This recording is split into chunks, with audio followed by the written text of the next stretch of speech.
Hello, everyone, and welcome to the Real Spill with C. Will. My name is C. Will, and I'm a big-time Razorback fan.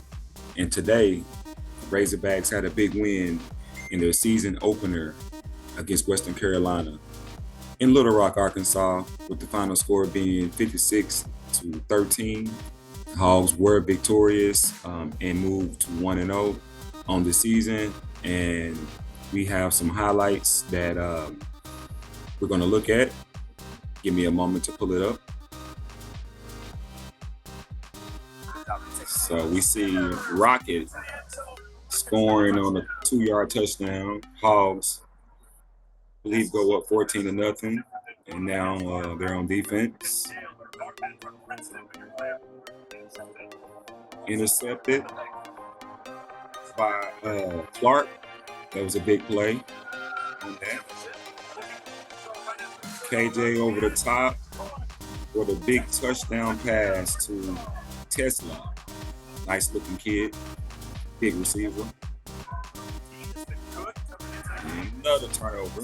This one is by our senior cornerback, McLaughlin.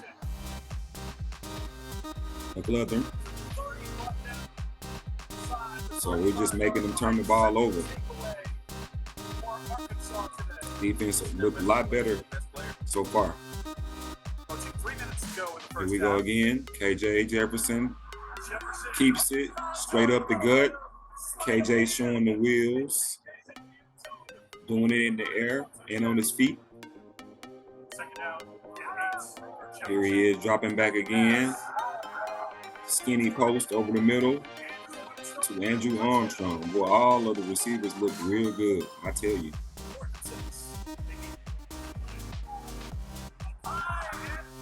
Another interception. I don't know if it's the caliber of team, but that is a good sign for the defense considering how they were last year. So definitely proud of them. Okay, here's the backup, Jacoby Criswell. Nice pass to the freshman Dozier. It's good to have a solid backup in case anything happens to KJ. We hope that it doesn't. Okay, here we go. It's 3rd and 10 in the fourth quarter. And another interception. And in this one, the kid Spence took it all the way to the house. Brad Spence. That was a nice play. And being able to advance it is always good when your defense can force turnovers. But again, we'll see if we can maintain that type of intensity as we move forward in the season. And they're just showing it again. But we actually got pressure that time. One of the few times that we did get to the quarterback. So, getting to the quarterback does pay off. I just like to see us get to the quarterback more, even though the defense did do a good job of creating turnovers. So, KJ Jefferson, I want to talk a little bit about him. He had it on cruise control today. He's running the offense. He looked like he definitely had command of the new offensive playbook. Made a lot of good throws. Found a lot of people. We got a lot of weapons this year in the passing game, and right now the passing game looks to be a little bit, a lot further ahead than the running game. Rocket Sanders, just to highlight him, it seemed to have a tough time today. Only gaining 42 yards on 15 carries. He did score 2 touchdowns, but he only averaged 2.8 yards per carry. His longest carry went for only 14 yards.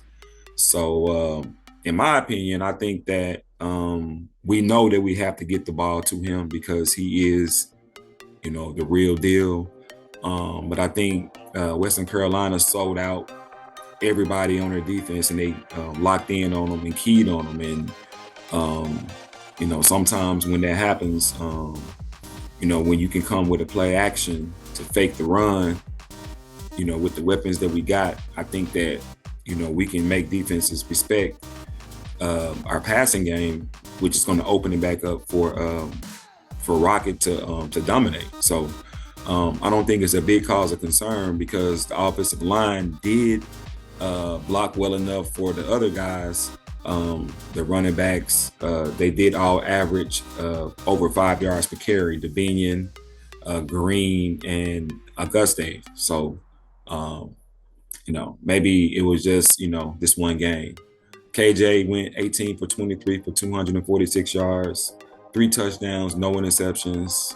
Again, a flawless day.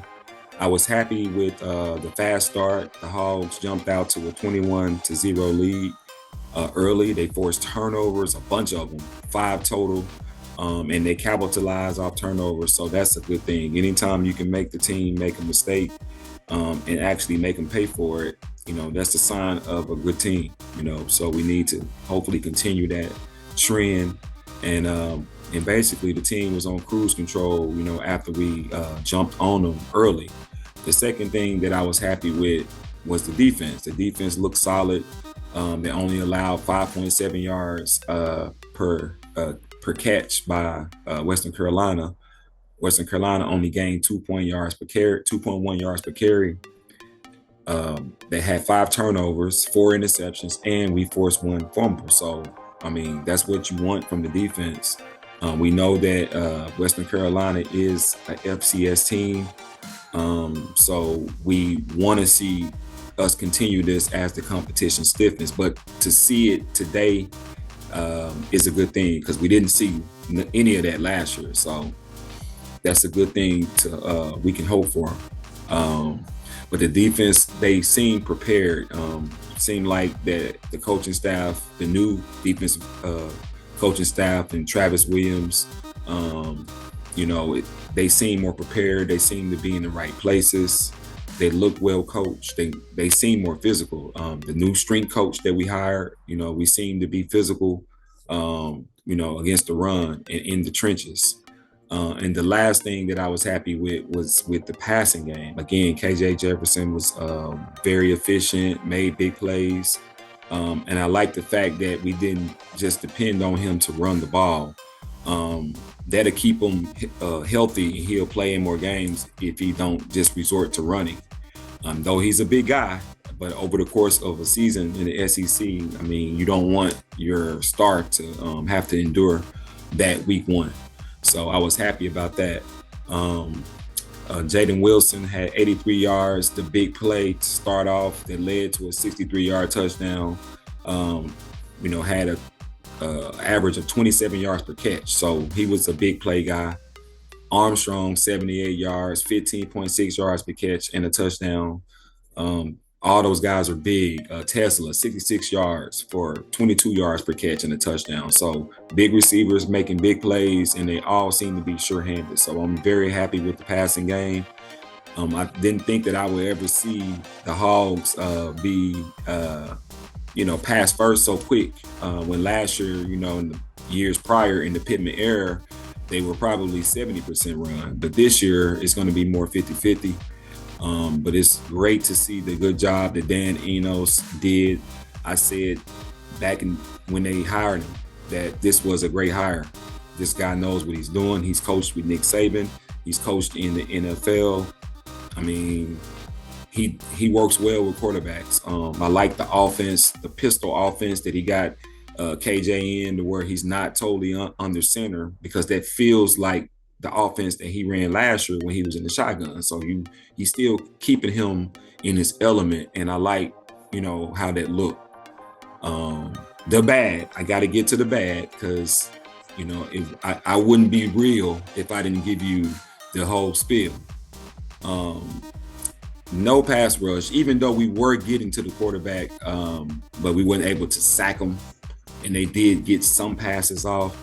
I like to see us get more sacks, even though we made turnovers. So I can live with that. But in the future, I want to see a pass rusher emerge, kind of like Drew Sanders, not just like him, because we know Drew is a freak, but every great team has a guy that can get to the quarterback, and we need to establish that guy, hopefully more sooner than later. The running game, as I said before, it could be a combination of us just trying to force feed Rocket instead of just organically letting, his opportunities come. But you have to, make sure a guy of his caliber get the ball. So I just think we just wasn't in rhythm, because the offensive line did make good enough holes for the other guys to average over 5 yards per carry. So we can't just blame the line totally, but we know that this line is not the same line that we had in previous years, because we had to rebuild this year. But Coach Pittman is a great line coach, and I'm sure with over time that he will coach these guys up. And the good news is that we have a couple of more games before we get into heavy competition, so they can learn better and develop. So there's a reason to still be optimistic. So looking ahead, we got Kent State next week in Fayetteville. It'll be the home opener, the true home opener. And I want to speak a little bit about the crowd. It was a decent crowd. Coach Pittman was happy, but it wasn't full to capacity. Only 44,000.